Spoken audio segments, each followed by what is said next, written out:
Good afternoon, everyone. I'm here to make an announcement. It's not a press conference, so I will not take any question, but I will try to be as, I would say, explicit and complete as possible. The Court of Arbitration for Sport, actually the ad hoc division of the court, has issued its decision in the procedures relating to the figure skater Kamila Valieva. The CAS panel in charge of this matter has decided to let Ms. Valieva continue her participation in the Olympic Winter Games Beijing 2022. It means that no provisional suspension should be imposed on the skater. The CAS panel has given its reasons for this decision. I will try to summarize them.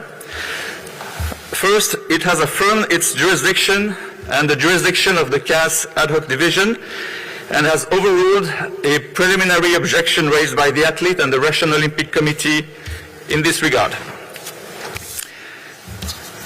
Then, the CAS panel is well aware of the rule on mandatory provisional suspensions, but has determined that the athlete should benefit from the following exceptional circumstances. First, the athlete is under 16 and is a protected person under the World Anti-Doping Code. The anti-doping rules of RUSADA and the World Anti-Doping Code are silent with respect to provisional suspension imposed on protected persons. While these rules have specific provisions for evidence, for different standard of evidence and for lower sanctions in case of protected persons. The panel was therefore concerned that if a provisional suspension would be imposed on the athlete and later, at the end of the day, after the completion of all procedures, she would not be sanctioned or would have a lower or very low sanction, the provisional suspension would have caused serious damage. The panel considered fundamental principles of fairness, irreparable harm, and the relative balance of interest as between the applicants and the athlete who did not test positive during the Olympic Games in Beijing, but is still subject to a disciplinary procedure on the merits following her positive anti-doping test undergone in December 2021. In particular, the panel considered that preventing the athlete to compete at the Olympic Games would cause her irreparable harm in these circumstances. The CAS panel also emphasized that there were serious issues of untimely notification of the results of the athlete's anti-doping test performed in December 2021 that impinged upon the athlete's ability to establish certain legal requirements for her benefit, while such late notification was not her fault in the middle of the Olympic Games. The late notification is extremely unfortunate as it affects not only the athlete, but also the organizers of the Olympic Winter Games.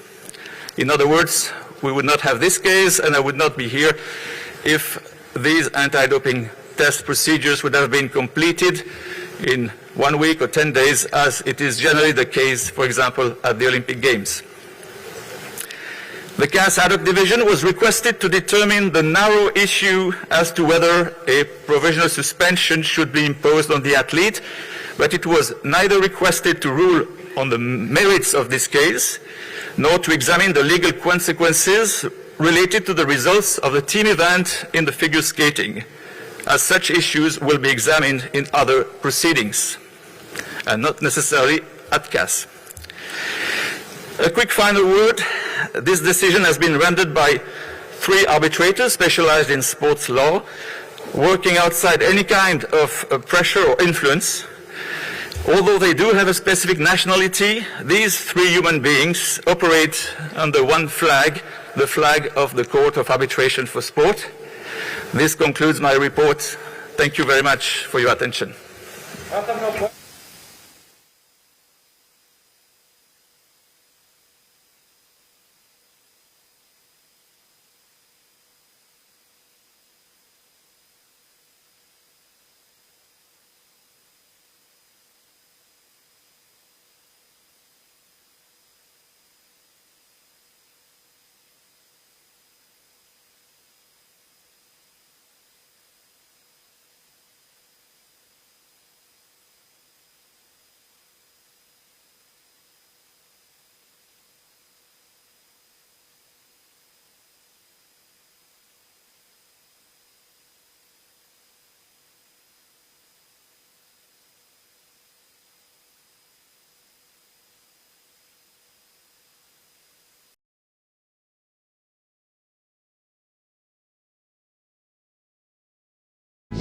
中天乘风破浪，中天1000多万名粉丝是最重要的推手，你们是台湾 No.1。在台湾新闻类的频道中，中天新闻频道粉丝互动率是友台的2倍到4倍，粉丝点赞率更是友评的10倍以上，喜欢比率高达99.3%，高于友台。